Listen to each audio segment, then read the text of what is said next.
Sino dito yung, yung planado na yung gagawin niya o yung tatahakin niyang landas talaga? Okay, sige. Mamaya, we will dive into that particular aspect. So before we proceed, I have my rules for this session. Next slide, please. Number 1, avoid talking with your seatmates while the session is ongoing. Is it okay? Is it okay to zipper your mouth for a while and lend me your ears after the discussion is done?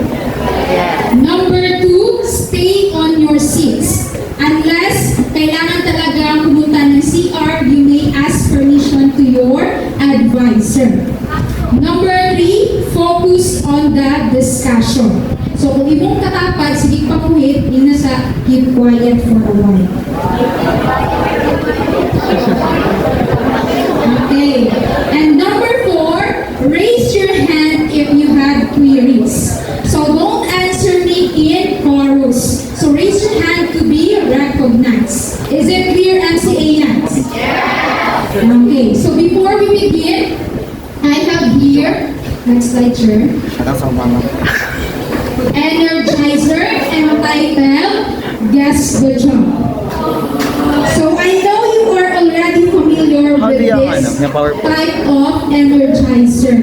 So most of you, suot nyo na yung mga profession, yung mga chosen profession ninyo in the near future. So what you are going to do is you're going to guess the picture.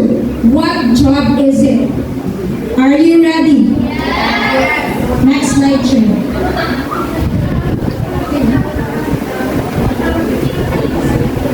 Okay. Again, are you ready for our energizer?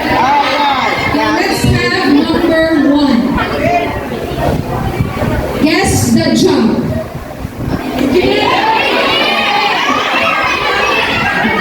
Okay, what is that? Okay, that is next engineer. Next slide. What job is this? Okay,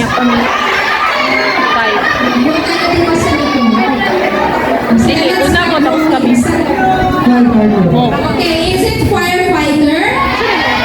Okay, very good. That is firefighter. Next slide, please. Una mo eh. 5 months. Okay, what is that? Okay, is it lawyer? Sure? Wala pa.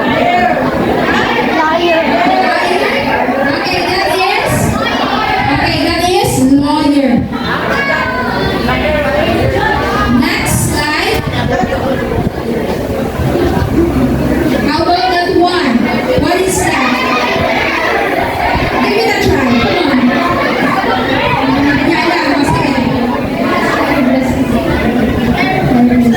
Okay, kasi kahit hindi mo gusto yung ginagawa mo, nagtatrabaho ka for the sake of, what is this? Okay, for the sake of money. Kaya, si career, yung pipiliin niyo talaga yung landas na gusto niyong gawin talaga. Hindi yung napilitan na kayo kasi ito yung demand na work, ito yung demand na ano ngayon sa panahon na to, ito yung pupunin niyo. But we need to choose and think deeply kung ano yung choices na ating gagawin. Okay, yung job din, ito ay can be listed on your resume. So kapag mag-a-apply na ng work, meron na kayo application letter at saka resume para makita ano yung mga experience ninyo in that specific job. Next slide, please. Now is the time to decide your career. Kailan pa kayo mag-isip? Kahit nga yung mga elementary, alam na nila anong gagawin nila in the near future. Kayo pa kaya ng high school? Baka yung iba dito napilitan na kasi ito yung gusto ni mommy or daddy para sa akin. Meron bang ganito dito? Meron ba dito na, sige wala pa akong kabalong sa kong buhaton. Meron ba ganun dito? But now is the time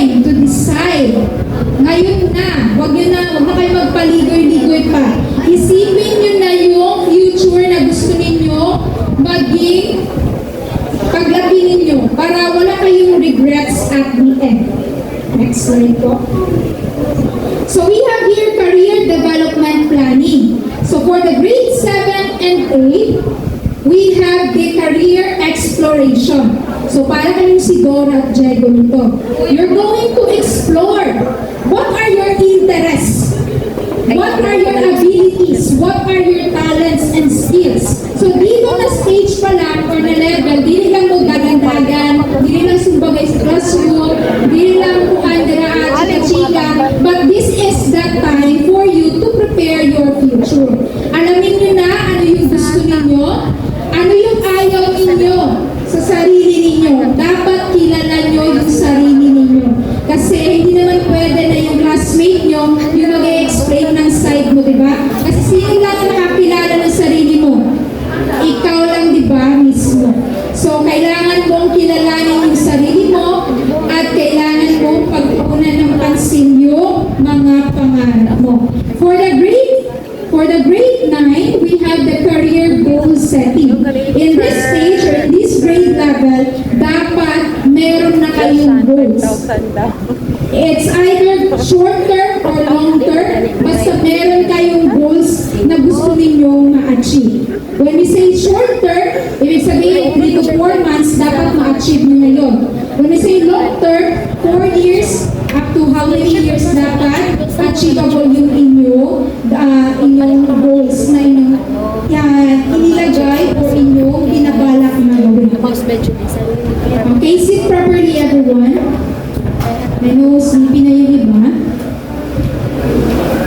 For the grade 10, career decision making. So dito, very crucial point na ito for a graduating student or for moving up ninyo.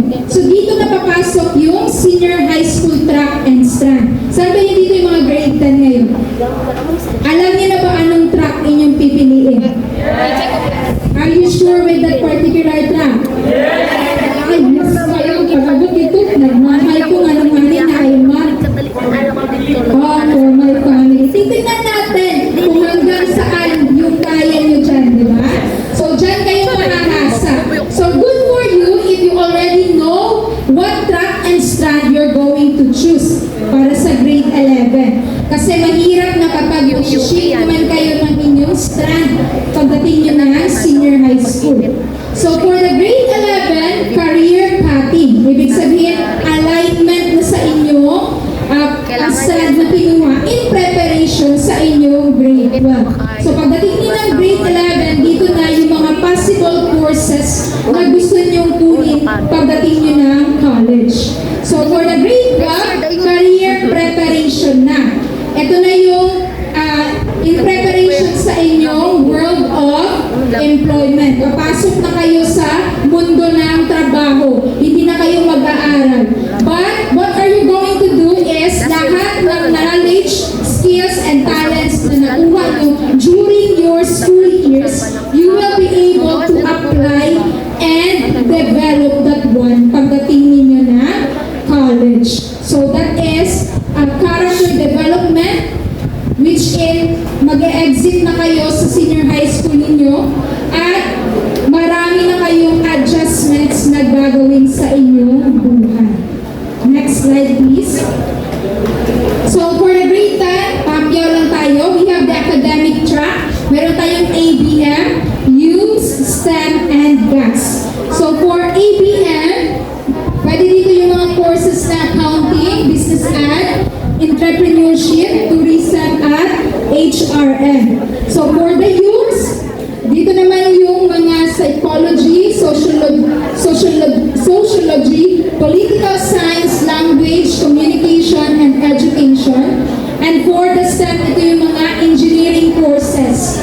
Marami dito sa inyo mag-engineer, right?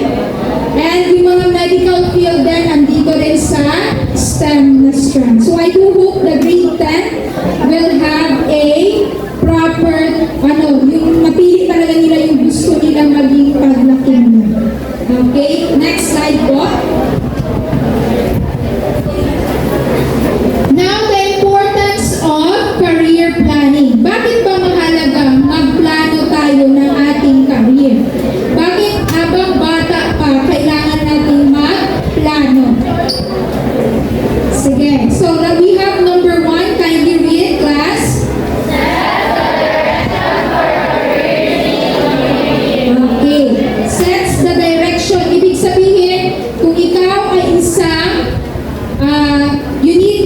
compass, di ba?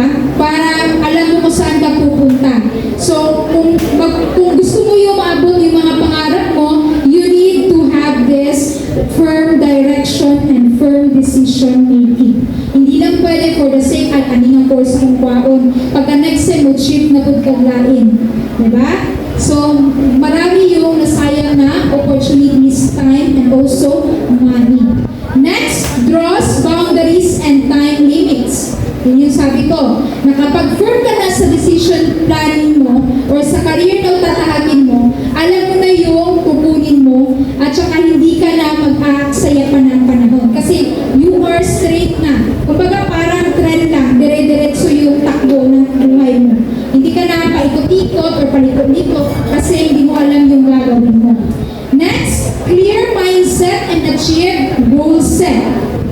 Kasi you are planning something and you are preparing for your career, dapat clear na din yung mindset mo dito on what track or what course you're going to achieve. Preparation is half the task. Bakit half na lang? Kasi alam mo na yung gagawin mo. I will become a teacher. Diba? Kung alam mo na yung teacher, gusto mo maging teacher, ano yung gagawin mo? You will take a 4-year course in education. So, hindi na paligo-ligo, hindi na ka mag-segue-segue. Alam mo yung daan na tatahakin mo. Ibig sabihin, mas malilesen yung preparation kasi you know what you are going to do already. Next, makes room for adjustment. So, dito, salin natin yung includes risk assessment and management. At saka yung plan A, plan B, and so on and so forth if needed. So, syempre, as a life natin, di ba, maraming obstacles tayong madadaanan. So, hindi ka pwede mag-adjust sa buhay mo. You need to take risks and assess yourself. If yung mga plano mo hindi akma, huwag ka lang mag-stick sa plan A, kuha ka ng plan B, plan C, plan D.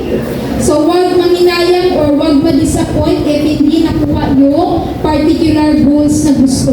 Kasi maraming opportunities sa mundo ng employment. Kaya, mabuti if, sit properly, Prince.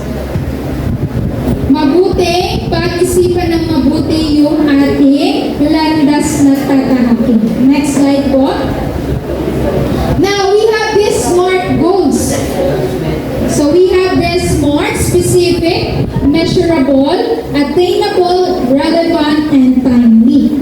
So, ito yung SMART goals. Ito yung, again, this is also common sa mga research. I know for the grade 12 students na introduced ko to last school year. I don't know if na-remember nyo pa. So, when you are attaining a specific goals, you need to be specific. Pag sinabi natin specific, klaro, I want to be a successful person someday. Is it specific or not? Okay, that is not specific. Pero pag sinabi natin, I want to become an engineer someday. Okay, that is specific. Measurable. Ibig sabihin, kaya mo ba ito siya? Hanggang saan yung kaya mo? Ibig sabihin, yung talents mo, yung skills mo, is it aligned with the particular course you are going to take? Attainable. Kaya mo ba siyang ma-achieve in a specific time? Example, 4 years yung pag-aaral. Kaya mo ba siyang ma-attain? Kaya mo ba ma-achieve? And when we say relevant, akma ba ito sa gusto mo? Sa interest mo? Gusto mo ba talaga yung magiging engineer? Or iba yung gusto mo? Kasi ito yung gusto ni mommy or daddy. Kaya pupunin mo yung engineer. So, hindi siya magiging related sa iyong hobbies or interests. And timely, it should be also be timely na, kumbaga nagpapanahon din para sa iyo na ma-achieve mo yung ganitong specific goals natin.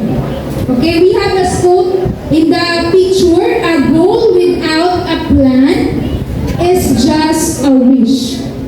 Do you agree with that? That is Antoine de Saint-Exupéry. Do you know Antoine? Do you know the story of Little Prince?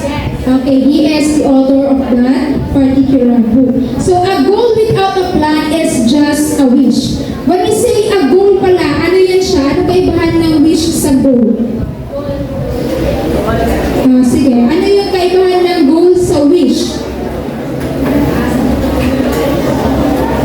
a goal is something that you actually plan for and work hard for, while a wish is something you just think of and no plans for it at all. Okay, very good. Very detailed yung pagkaka-explain niya. Ibig sabihin ng goal, are you still with me, MCAians? Are you still with me, MCAians? Sit properly. Sige, ano muna tayo? Shake your hands, be. Everyone, shake your hands. Up. Up. Up ang kamay. Wala. Bahoog ang bahoog ilong. Bili mo taas. Up. Down. Up. Down. Okay. Now, sabi niya, ang goal is something you are planning to do, while a wish is something that you are hoping. Diba? I wish. Ibig sabihin, hindi pa talaga, wala ka pang totally plan doon sa wish mo, but you are planning to do it. Pero pag sinabi natin goal, ibig sabihin, firm yung gagawin mo, alam mo yung gagawin mo. So you should not only wish, but you need to set goals. Okay, next slide po. Now, planning. Dito na papasok yung planning. Dapat, as a student, you need to know your interests. Ano yung gusto mo, yung skills, at saka paano mo i-prepare yung sarili mo in the near future. Yun yun. So, dapat ngayon, planuhin nyo na siya. Hindi lang for the sake of makagraduate, but you need to attain a specific objective. Next po. Your interest. Dapat rin, alam mo ano yung mga interest mo. Kung mahilig ka ng computer games, ano yung mga possible courses na pwedeng mag-align doon? O, pwede ka doon sa IT, programmer. O, pwede yun siya. In alignment sa interest na gusto mong ginagawa. Even playing video games, diba? Or online games, pwede na mapagkikitaan sa ngayon. Diba? Meron na iba na nagkakapera sila dahil sa online games sa kanilang ginagawa. So it varies from individual or from students. So iba-iba kayo ng mga interest sa inyo pang-araw-araw na ginagawa. Next po. Your skills. Dapat alam mo rin yung skills mo. Ano yung mga hobbies or ano yung mga activities na usually gusto mong magawa, yung mga talents na meron ka. Yung iba kasi alam nilang may talents sila pero on the day of the particular program, nahihiya na. Hindi na pinapakita yung talent nila. Kaya huwag niyong ikulong yung sarili niyo in that particular comfort zone na meron kayo. Kasi at the end of the day, you will only have yourself. Pagdating nyo ng college, pagdating nyo ng work, wala na may mama na kauban dito para mag-apply. Wala na yung mama na matag sa inyong baon. You need to become responsible and an alert individual. Next po. Now, life is the most difficult exam. So we have here many people fails because they try to copy others, not realizing that everyone have a different question paper. Do you agree with that?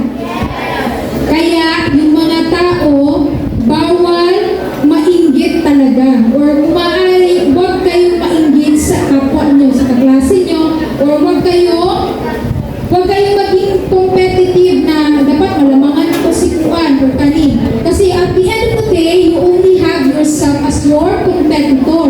Sarili mo lang yung kalaban mo. Kaya, you are here at school to study and to learn something new na sabay-sabay kayong mangarap as a class. Na hindi pwede na, ay, ang tapuan, sige lagpuan. Dapat ako na po. Make him or her as inspiration. Hindi kay kalabanin mo siya, libakunin mo siya, di ba? It's not a good idea. Kaya nga, mayroon tayong kanya-kanyang pangalan kasi we have our different purpose and role in the lives or sa world natin. Next! Maingay na. Ano yung binibenta nyo? Sit properly. Ay, ka-baby ba na niyo? Sino? Ikaw. Sige, yung matulog dyan, pasayawin natin mamaya.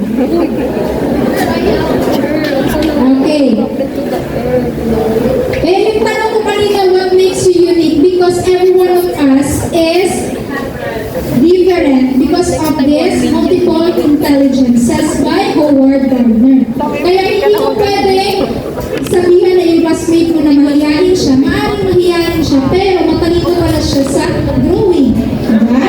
Maaaring maingay siya, pero meron siyang angking talino sa pagre-reporting.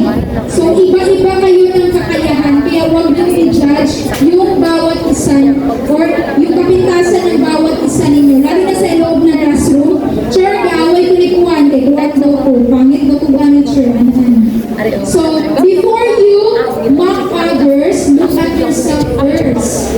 Diba? Tingnan mo muna yung sarili mo. Lahat tayo, hindi tayo pantay-pantay. Maaaring mahirap ka, mayaman siya, pero at the end of the day, pareho lang tayong kumakain ng kanin. Tama, di ba? Yes. May pera siya, wala pang pera. At the end of the day, pareho lang kayong may pangarap sa buhay. Tama, di ba? Maaaring naka-car ka siya, naglalakad, pero at the end of the day, pareho kayong nakakarating sa inyong paroroonan. Tama, di ba?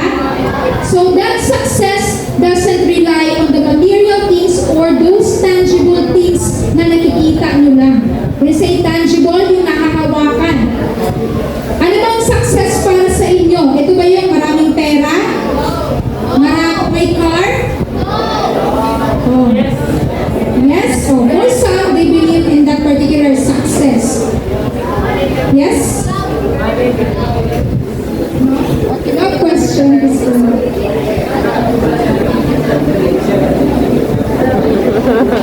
okay. Basta yung success, hindi yun nagre-rely.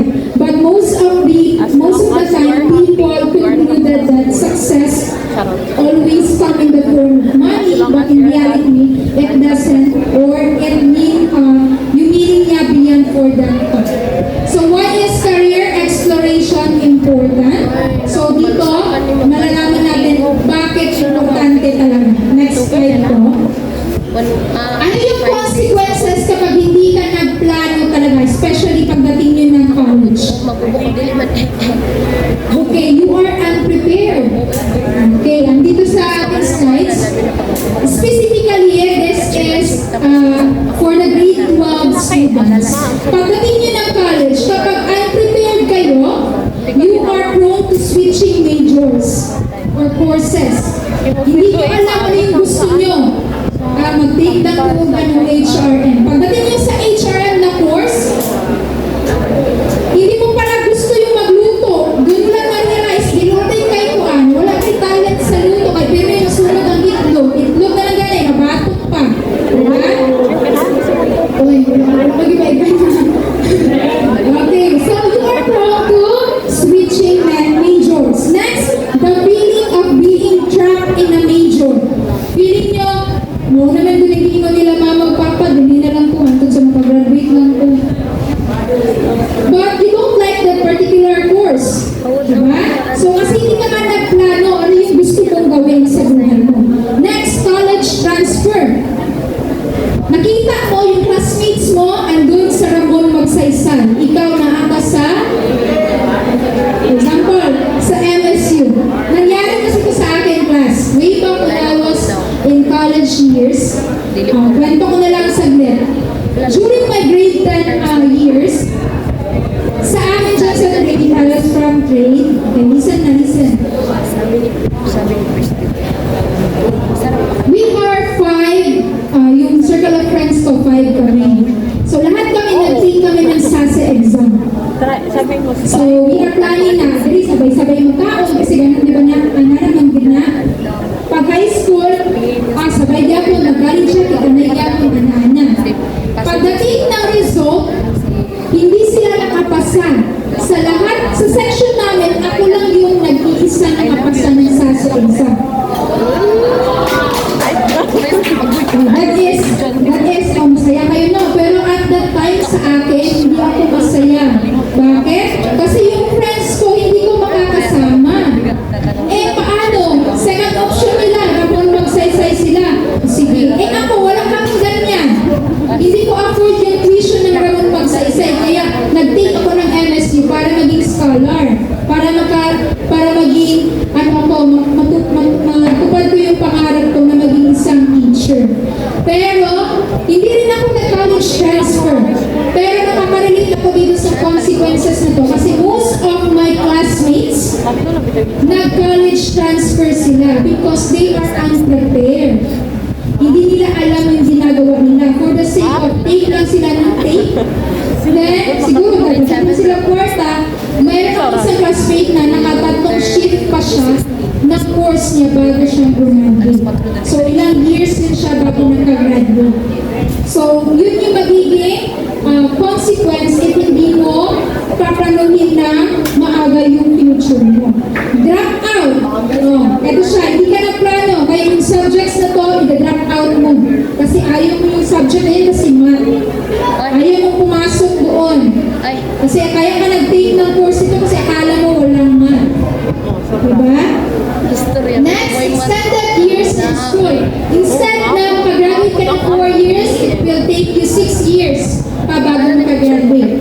And lastly, run out of financial aid. Kaya wala kang may plano, sige na change of course, then, ang kwarta, nurot na sige bayad sa tuition. Nasayang. So, sayang yung pera ni mami or daddy. Kaya, mas maiging planuhin na yung inyong course na gustong piliin. Next slide po. Makinig. Now, we have here valuable lessons class. So, this is the part that I'm going to share my experience. So, kasi dati, these valuable lessons I have on the screen is, ito yung mga sayings na most of the time, ito yung binabalik-balikan ko. Noon, when I was a young, I dreamed to become a teacher. Pangarap ko talaga maging isang guro. Not because of teacher runs in our family, because my grandma is a retired teacher, almost principal na yung kanyang rank. Pero, Why do you want to become a teacher? sa family namin, ako lang din yung nag-pursue ng education. My experience is not as smooth sailing as like the others na ano siya, yung kumbaga, nice kayo ilahang buhay. Sabi lang. I graduated, or bago ako nag-graduate sa high school, Ano siya ka na... I experienced bullying, diba? Hindi naman yan very common na yan siya. And I experienced hardships talaga. But what makes me I am today, or what made me I am today, is that my dreams in life. High school pa lang ako, alam ko na yung gusto ko. Gusto ko siya. Alam ko na gusto ko maging guro talaga. I want to inspire other students. I want to teach them. And because of that, I persevere in my study. Hindi ko naranasan mag-over the backod as well sa public schools kasi I came from public school. Mag-over the backod or mag-principal or mag-guidance, I never experienced that one. I am very nerd type of person. Kumbaga, basa lang ng basa. Pag exam, uwikan ko nila, ano sa'yo answer number 1? Bahala mo din. Wala akong nag-study, diba? Ganun ako. Kaya yung iba ayaw nila sa akin kasi very, very studious. Pero wala akong pake kasi gusto ko makatapos ako, gusto ko makagraduate ako ng college, at gusto ko makaakyat ng stage yung mama at papa ko. Pero noong sa panahon namin, yung always na nire-recognize is yung star section lang. Kaya, ending ko, hindi ko na-achieve yung goals ko na magiging yung mapaakyat ko yung parents ko sa stage. Kasi hanggang top 1 lang ako sa klase namin. And yung nire-recognize lang doon is yung mga star section. So, meron talagang goals na hindi natin ma-achieve. And that is okay. Hindi naman doon nag-stop lang yung buhay nyo, di ba? So, pagdating ko ng college, yun na nga. I took the SASE exam. Pumasok ako ng MSU, ako lang isa. Siyempre, dahil ko, napay mong mama, di ba? But the campus is very big. Dumating sa point na, Dumating sa point na gusto ko nang umuwi kasi sobrang napakalaki ng campus. Hindi ko alam saan dito yung classroom namin. Ano yung gagawin ko. Dapat siya meron. Pero, akala ko doon na magtatapos hindi pa. Pagdating ng first day of school, syempre, introduce yourself, Diba? Hi, my name is... My classmates are grabe. Doon ko talaga na-realize sa sarili ko, oh my God, manunakaman ko biruan. Murang mali man ang skulahan. They are all valedictorians. And me, as an average person, I don't have something to boast for nung pagkapakilala ko. Basta my name is Shirley Lasalanya. I came from grade school. My goal is pero sila, hi, my name is I am valedictorian. I am the school president of this. So, as a student, diba, medyo murag maano ko din ang tunghahan. As sila, grabihan nila ko kay school. Uy, ikaw wala. But it doesn't stop me there. Ang ginawa kong inspiration is yung buhay ko way back ng high school kasi wala kaming pera. And yung school galing sa trade hanggang nursery, kasi taga-nursery kami, nilalakad namin. Pagdating ng bahay, sabihan pa kami ng papa namin, eskwela, wala man ay pulos. Pagkundang kay muling tagbukid. Is that, do you think magiging motivate ka sa ganun na setup? No. Papasok kami ng school magkakapatid kasi broken family kami. Papasok kami ng school, yung one can ng beef loaf, you know yung beef loaf, di ba? Hahatiin namin yung 5 magkakapatid. And imagine, morning and lunch. Yung buong isa, di ba? Beef loaf or beef loaf. Hatiin mo siya into circles. Yung isang buong beef loaf na yun, hahatiin ko pa yun sa dalawa. One is for breakfast and the other is for my lunch. Marami lang yung rice ko, kahit mais. Yun yung ginagawa ko. Pagdating sa classroom, makita nila, syempre, ulaw. Especially minsan, pag ilang sudan is mga chicken, is mga, kung ikaw, bulag, o minsan, yung tulang, o minsan, wala pa yun. My classmates collect their viand. Muli pa sila sudan. And they're going to share it with me. Ganun yung classmates ko. Kaya, pagdating ko ng college, yun yung naging inspiration ko. Pwede di ay maningkamot basta. Pwede na ako mag-shiba kong bilis basta maningkamot lang ito. So, dumating na yung point na doon na ako sa college na yun. Maraming siyang pressure, pero na-conquer ko naman yung part na yun. So that's why you need to believe in yourself kasi walang ibang maniniwala sa inyo. You need to enjoy and love what you are doing. Kasi at the end of the day, sarili mo lang din yung kilala mo. Maaaring kilala mo yung classmate mo, pero on the deeper sense, hindi mo gaano kakilala ano yung gusto niya sa buhay. And also, you need to take risks. Kasi the more na hindi ka mag-take risks, walang nangyayari sa buhay mo. Experience is the best teacher. This is very true. Kasi lahat ng experience sa buhay na na-try ko, lahat ay nilulumbak ko na ngayon. And don't be affected by the opinions of other people. Sabi nila sa akin, maestra, di naman gano'n ka makauman eskwela. Eskwela, kabuntis man dyan ka. But I proved them wrong.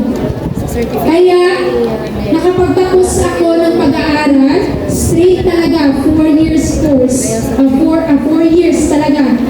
Wala akong back subjects, wala akong drop na mga subjects, tuloy-tuloy yung pag-aaral ko. Kahit pamasahin na lang. Kasi nung college ako, nag-working student ako. So, pag-uwi, galing sa school, linis ka agad.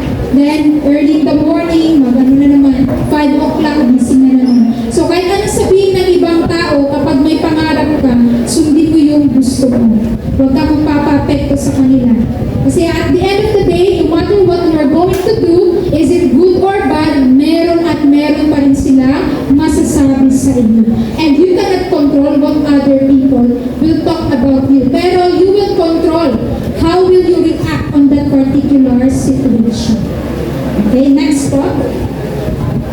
Next, be patient and don't be pressured. Yung iba dito kasi nape-pressured. Kasi dapat makahanin ka, But don't be, kasi meron namang perfect timing na darating sa inyo, diba? And hindi mo pwedeng ipagpilitan yung mga bagay na hindi pa talaga pwedeng mangyari. It takes time. Diba? Yung diamond na ginagawa under pressure, kayo pa din. Kaya kahit ano Bakit pa? trials lang yung dumating, huwag na kagad mag-surrender. Huwag na kagad mag-give up. Kasi that is a form of character development na para ma-enhance yung inyong sarili. Next po. The future you see is the future you get. So you should think positive. Kung ano yung iniisip mo ngayon, yan din yung mangyayari sa iyo in the near future. Kaya collect some memories, some experiences that will help you to become a better person in the near future. Kasi hindi mo alam anong mangyayari bukas, diba? Who knows? One of you will become the president of the Philippines, diba? Or will become the spokesperson of the president. Hindi natin alam yung kanya-kanyang tatahaking landas ng bawat isa sa atin.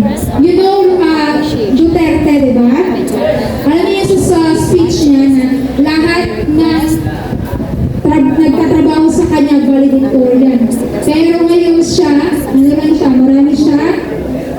marami siya, grade 7 noon.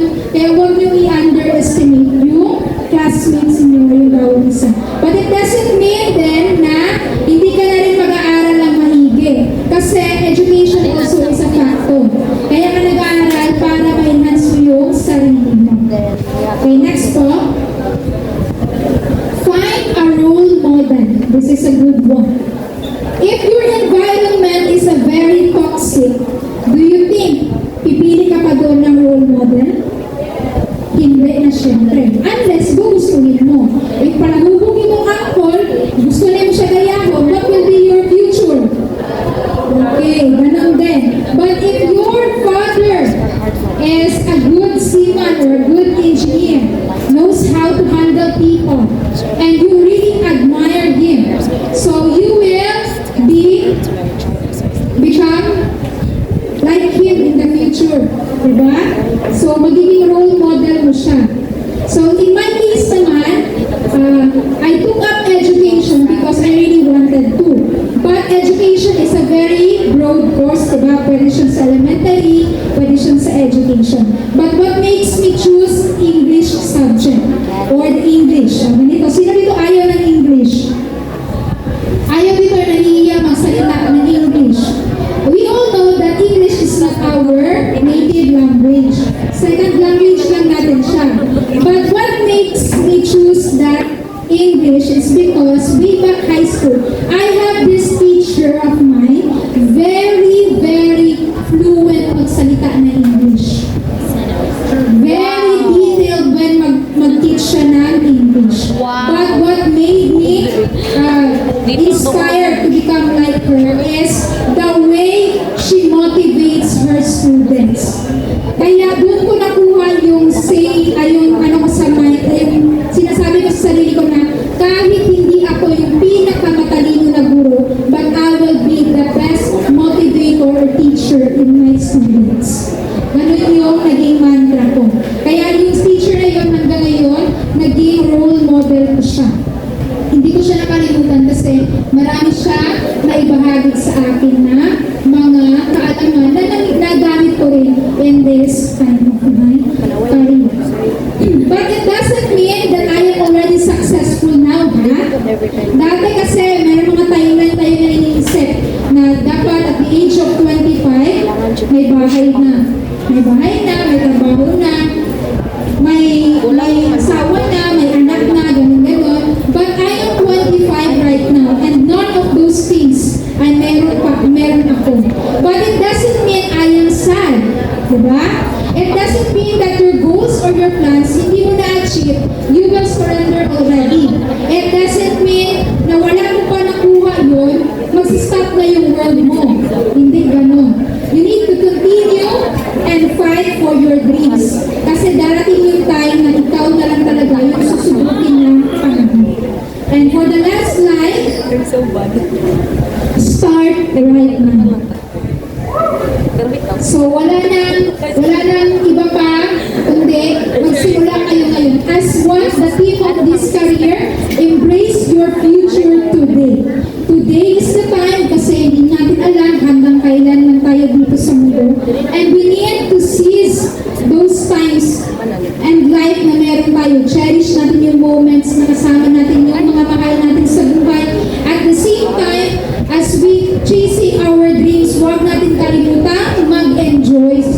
pera.